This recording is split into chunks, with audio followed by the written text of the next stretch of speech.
The English 12 Provincial exam begins with a two-part assessment. After reading a piece of text, you will answer 6 or 7 multiple-choice questions and 1 paragraph.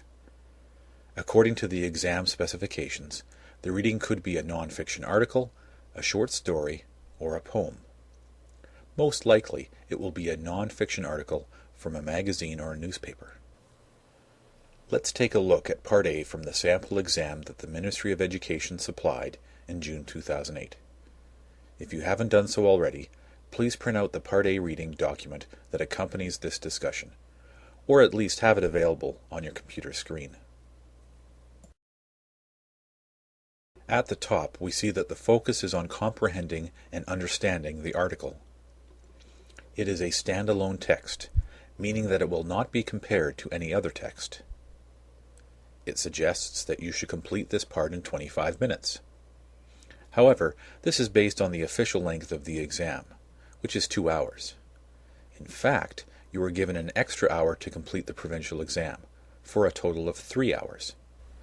So, the effective suggested time should actually be 50% longer, and is closer to 40 minutes.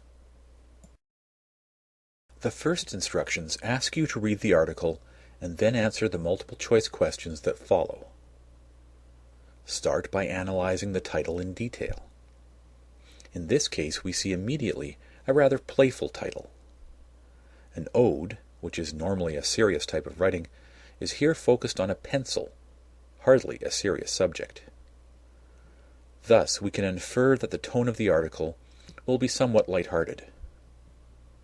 Next, note the structure and organization of the text. Looking through the 2-page article, we see it's organized into 17 short paragraphs. This structure will be useful in the later assessments. Now, why don't you pause this video and read the article thoroughly? As with any multiple-choice questions, read the text in detail before answering the questions. If you have the document printed out on paper, feel free to mark it up. Once you've read the article, hit the pause button again and return to this video.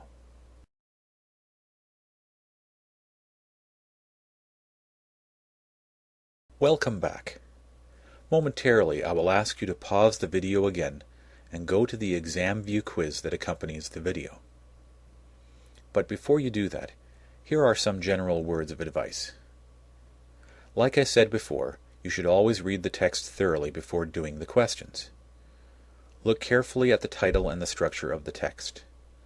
The multiple-choice questions also have certain consistent qualities. Almost all questions have 4 options, one of which, of course, is the correct answer. There are 2 other options that are most certainly not true, and normally they will be fairly obvious.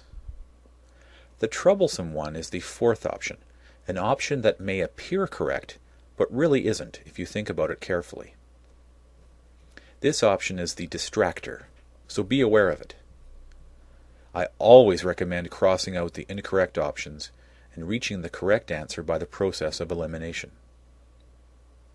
By the way, if you're writing a paper-based exam, you are welcome to mark up the multiple-choice section of the test booklet, though only the bubble sheet will be marked.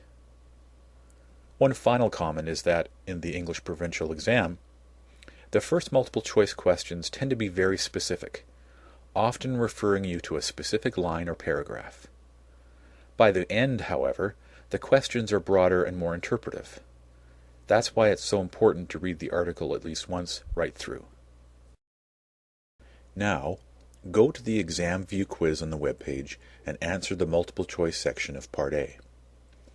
If you have any questions or comments, let us know in the module discussion group. Later, in the second video of this lesson, we will consider the paragraph portion of Part A.